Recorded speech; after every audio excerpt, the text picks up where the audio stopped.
What's up, Jets fans? Welcome to the latest edition of Jets Latest, where you get the latest on the Jets, Jets. I'm your host, the spitting statistician, Dane Martinez, and we continue to be in that kind of summer break of the NFL calendar, right? Minicamp has concluded. We still got a couple of weeks left before training camp truly gets going in July. But I want to talk about how kind of the habits that were built and the relationships that were built are really important from minicamp, right? I mean, you heard everyone talking about it during minicamp, the teaching that was going on. You heard about Aaron Glenn saying they were loading them up, right? For the purpose of being able to kind of install it, implant it in their brain so that they can go ahead, understand the process, understand the vision and the expectation, and then be able to kind of go after it a little bit faster with a little bit more athleticism, with a little bit of like default muscle memory once we get into training camp. And the other thing is really, I keep on talking about it, the Jets were really intentional in terms of who they brought into the building, not only free agents or the draft class, but also the coaches and the teaching that was involved, even from a front office standpoint,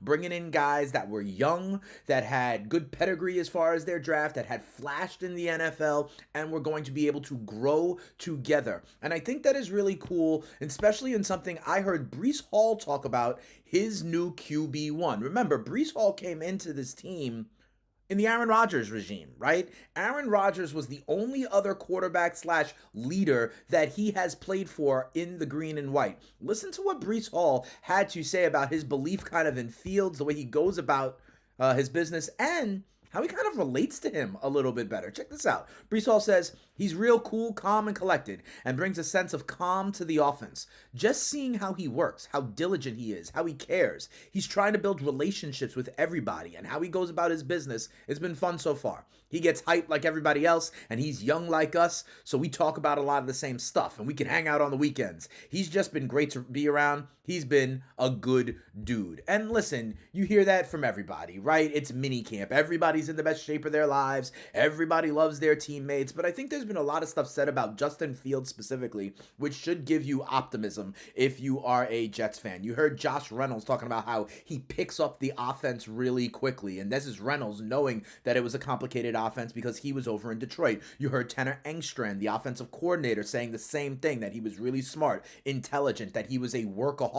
You heard Aaron Glenn talk about how he has this quiet confidence about him and how he leads. I think it's important to see from a guy like Breece Hall, one of the other young leaders on this offense. Yeah, he talks about the calm, cool, and collectedness, right? But I thought the part about him getting hyped just like everybody else and being around the same age. So there was some relatability there, right? They could hang out on the weekends. They could talk to each other about stuff. I wonder if that piece was a little bit different and maybe a shot to the guy who was a couple of decades older that used to have that job and maybe was a little bit of a different cat that could not be related to. One of the things Aaron Glenn continues to say when he talks about like the characteristics he wants is not only the versatile, the smart, the tough, that kind of stuff, but he also continues to talk about being able to ingratiate yourself to your teammates. And that is something I pick up from this quote from Breece Hall about Justin Fields. The guys are actually liking them. Late in minicamp, you saw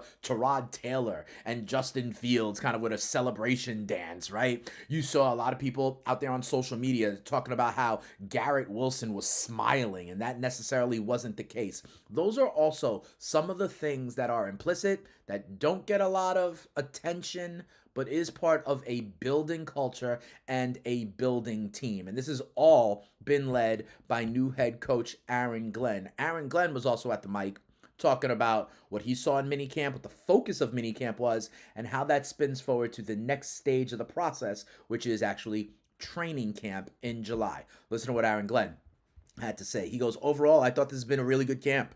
What I want to make sure I stress to the players is throughout this whole process, they started creating some habits, good habits.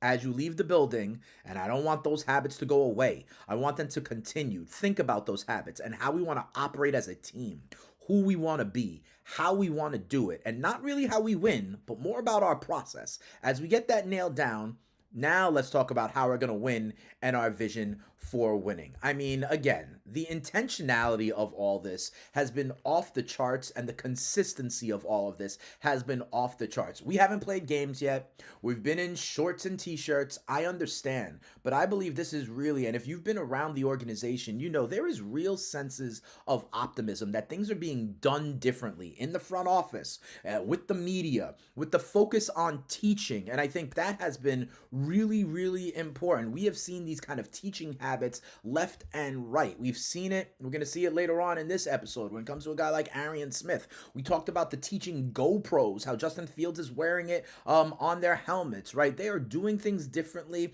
and people want to be a part of it. Free agents want to be a part of it, like Brandon Stevens and Josh Reynolds. Rookies are talking about it, like A.Z. Thomas and Malachi Moore. We've got young team leaders talking about it, like Quinnen Williams, Sauce Gardner, Garrett Wilson, right? It is really coming full circle, and I think this is the way you build a foundation. The only thing I have to tell the Jets fan and the kind of New York area fan is it's not going to happen like that. I mean, if it does and the Jets go 13-4 this year, then heck, Jets latest is going to be a great place to be, right?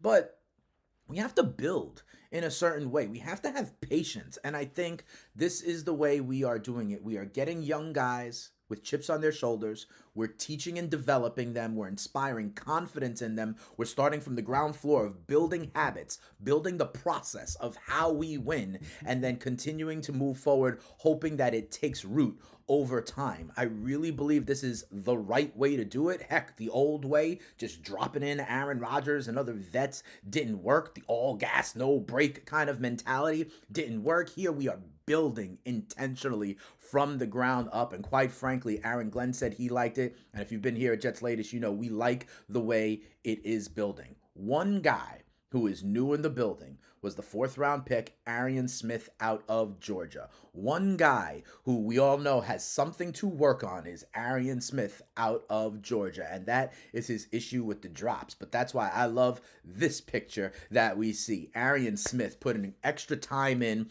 with the jugs gun. Listen to what Arian Smith had to say, again, about the development, again, about working hard, but having the confidence from his coaches. He goes, I want to be one of the best players ever to catch the ball. And Aaron Glenn says he sees that in me. Of course I need to work, but he said he sees something special in me. I feel like when I'm clicking on all cylinders and everything is going right, I can be a dangerous player. And remember, there are certain things that Arian Smith has that you just can't teach, right? We talk about the 4.3 speed. He was even on the damn track team at Georgia that finished second in the 4x100 relay, right? So literally world-class speed here for Arian Smith. We've talked about what that can do for the defense, taking the top off the defense, how the defense and the safeties have to respect that, and what that can do for guys like Mason Taylor, Garrett Wilson, Josh Reynolds in the middle of the field, right? The role he can play, and how this front office was intentional getting those kinds of roles at all levels of the offense, at all levels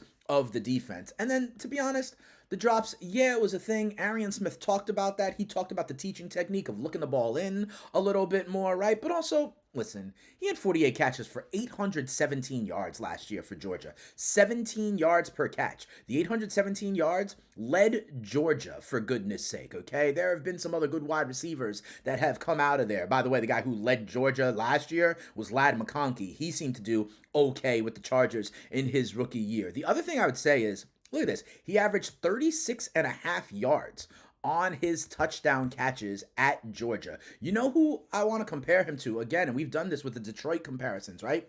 Is Jameson Williams, who also struggled with drops a bit at Alabama, but has that speed over the top kind of ability. And last year for the Lions, all Jameson Williams did was 58 catches, 1,000 yards, and 7 touchdowns, 17 yards per catch, just like Arian Smith had 17 yards per catch. But again, working with these young guys, right? The extra time in the jugs machine, the looking it in as a teaching technique. I talked about Justin Fields with the GoPros. We talk about Mason Taylor knifing to get north and south a little bit quicker. We talk about Will McDonald bulking up and the intentionality on him being able to set the edge in the run game. For guys like Sauce even being challenged for consistency. With guys like Quinnen and Quilcy Williams being challenged even more for kind of leadership abilities, right? So the challenge has been there. The habits, the foundation has been laid. And that's why I thought it was so important that these guys all had 100% attendance attendance, right? They were all buying in. Meanwhile, in another place, Pittsburgh, Pennsylvania, where their quarterback was literally dropped in and signed the day before. That's a different kind of culture. We are doing things a different way, and we will see how it continues to take root in training camp, which will be in a couple of weeks. That'll do it for this episode of Jets Latest. But as always, watch this video, like this video, subscribe to the Jets Latest channel. We will continue to be here, whether it's training camp, the regular season, back before the draft and free agency, or even right now in a downtime of the NFL calendar. We will continue to give you content, to give you insights and quotes and analysis about the Jets, Jets. So we thank you to all the subscribers. Hit me up in the comments. I love engaging back and forth with you guys about the green and white. And if you want to hear more from me, the spitting statistician Dane Martinez, I am the host of the FTN Fantasy Show over on SiriusXM, channel 87, the fantasy channel, right? Because now, as we get into training camp, it's also when you may start thinking about your fantasy football team and drafts out there, and I can help you also win your leagues and win that cash. FTN Fantasy is a great website, a lot of great content, tools, data, simulations, rankings, all sorts of good stuff to become a better fantasy player and a better sports bettor. So check me out over there, but definitely keep it locked to Jets Latest. As we approach training camp, we will be giving you everything you need to know about the 2025 Jets, which should be the beginning of what I think will be an uphill